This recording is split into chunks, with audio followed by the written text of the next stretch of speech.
എനിക്ക് തോന്നുന്നു രേണു സുധീനെ നമുക്ക് വിളിക്കാം. ദുബായിലായിരിക്കും ഇനി. ദുബായ് ഇന്റർനാഷണൽ ഉദ്ഘാടനം ആയിരിക്കും.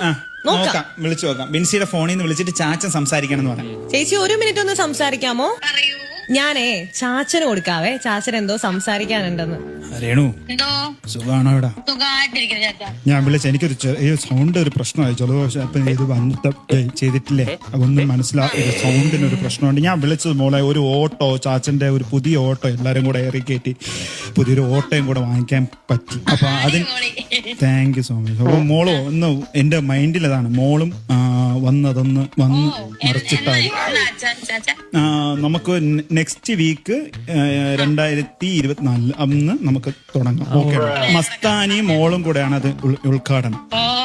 മസ്താനി എനിക്ക് കൊണ്ടുവരണം, കാരണം എന്റെ മോള് അത്രയും ഏറ്റിയല്ല. അപ്പം നിങ്ങൾ രണ്ടുപേരും കൂടെ വന്നാൽ എനിക്ക് 3ാമതൊരു ഓട്ടോ വാങ്ങിക്കാൻ പോകും ഉറപ്പായിട്ട്. അപ്പൊ എന്തായാലും മോള് വരണം കേട്ടോ. പേയ്മെന്റ് എങ്ങനെയാണെന്ന് വെച്ചാൽ മോള് പറഞ്ഞാൽ മതി, അത് മീറ്റർ ഇട്ട് തരാം. ചാച്ചൻ വാങ്ങിക്കുന്ന ഓട്ടോ മോക്ക് അവസാനം വേണോന്ന് പറയരുത്.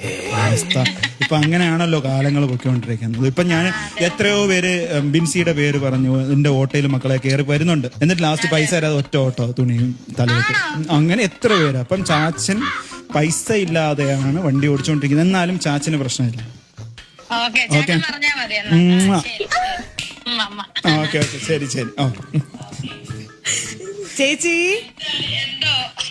സന്തോഷായോ? ഇനി ഒരു സത്യം പറയട്ടെ, ഈ സംസാരിച്ച ചാച്ചൻ എന്റെ ചാച്ചനല്ല. ഇത് ഞാന് ഒരു പാവം ഒരു സോഷ്യൽ മീഡിയ ഇൻഫ്ലുവൻസർ ആണ്, മാഹിൻ മച്ചാൻ. എനിക്ക് ഫ്രീ ആയിട്ട് ഒരു ഉമ്മ കിട്ടി, സന്തോഷം. Thank you so much. എന്നാ ഞാൻ എന്തെന്നേണമോ മോന് കൊടുക്കാം, രേണുവിന്റെ മോന്, ചക്കര മോന്, 2 പേരെ ഉണ്ടല്ലോ, അവർക്ക് 2. ഓക്കെ ശരി ശരി രേണു, ഒന്നും വിചാരിക്കല്ലേ, തിരക്കിട്ട ടൈമാണെന്ന് അറിയാം. Thank you. Okay thank you dear, thank you very much. Okay bye. ഞാൻ വിളിക്കാട്ടാ ചേച്ചി. ചേച്ചി